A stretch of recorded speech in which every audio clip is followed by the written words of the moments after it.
ఏడాది క్రితం ఎప్పటిలాగే ఆఫీస్కి వెళ్ళడానికి ఎంజీబీఎస్లో మెట్రో ఎక్కా. అమీర్పేట్లో ఆగింది రైలు. గేట్లు తెరుచుకోగానే వెన్నెల నింపుకున్న ఓ జాబిలి ఎదురైంది. సరాసరి వచ్చి నా పక్కనే కూర్చుంది. తనని చూస్తూ నా కళ్ళు రెప్పవేయడం మరిచాయి. రైలు వేగం అందుకోగానే ఎక్స్క్యూజ్ మీ అంది తను. అటూ ఇటూ చూసా. పిలుస్తుంది నన్నే. ఏంటండి అంటూ తన కళ్ళలోకి చూశా. అమృతం తాగినట్టుగా ఉన్నాయి ఆ కళ్ళు. నా మనసుకి మైకం తెప్పించాయి. నేను నా ఊహలోకంలో ఉండగానే చేతిలో ఓ లెటర్ పెట్టింది. ఈ అడ్రస్ ఎక్కడో మీకు తెలుసా? ఆ మాటలతో మత్తు వదిలించుకొని లెటర్లోకి తొంగి చూశా. ఈసారి నా కళ్ళు మరింత మెరిశాయి. తను మా ఆఫీస్లోనే కొత్తగా చేరుతుంది. అలా ఆఫీస్ బయటే మొదలైన మా పరిచయం కొద్ది రోజుల్లోనే పరుగులు పెట్టింది. రాగానే మా చూపులు కరచలనం చేసుకునేవి, నవ్వులు బర్గలించుకునేవి. మేము ఊరుకుంటామా? క్యాంటీన్లో మాటలు, వారాంతరంలో సినిమాలు, శాలరీ వచ్చిన రోజునే షాపింగ్లు. కలుసుకునే ఏ అవకాశం వదులుకునే వాళ్ళం కాదు. తను పక్కనుంటే గంటలు క్షణాల్లా కరిగిపోయేవి. అప్పటికే తను నా మనసులో ఫ్రెండ్, గర్ల్ ఫ్రెండ్ దాటేసి అర్ధాంగి స్థానం ఇచ్చేశా. మరి తను నా గురించి ఏమనుకుంటుందో?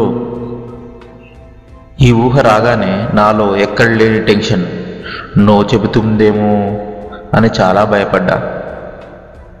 ఆలస్యం చేయకుండా నా మనసులో మాట చెప్పి తన మనసులో ఉన్నదేంటో కనుక్కోవాలనుకున్నా.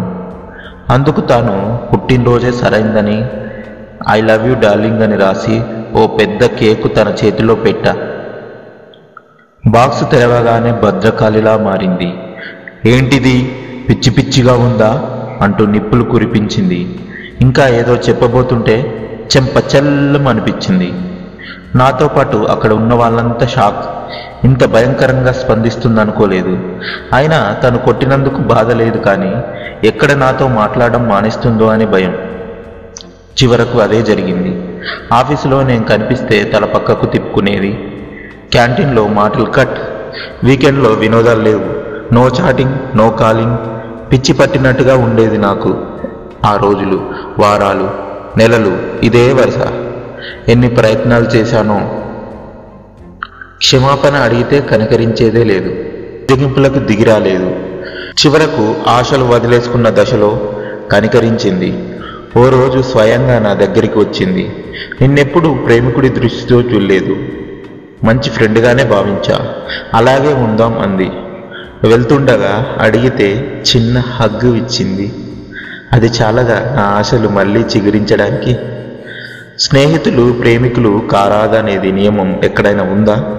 తనెందుకలా సినిమా డైలాగులు చెబుతుంది? ఇప్పటికీ నాకు అర్థం కాని విషయాలు ఇవి. ఏదేమైనా కొన్ని నెలల తర్వాత తను నా చెంతకొచ్చింది. మనం మనసులో గట్టిగా కోరుకుంటే ప్రపంచమంతా ఏకమై మనకు సాయం వస్తుందంటగా ఎవరో మహానుభావులు చెబితే విన్నా. మరి నేను తనని మనస్ఫూర్తిగా ప్రేమిస్తే ఎందుకు తిరిగి ప్రేమించదు? ఇప్పుడు అదే నమ్మకంతో ఎదురు చూస్తున్నా. అర్థం చేసుకుంటుందని ఆశిస్తున్నా.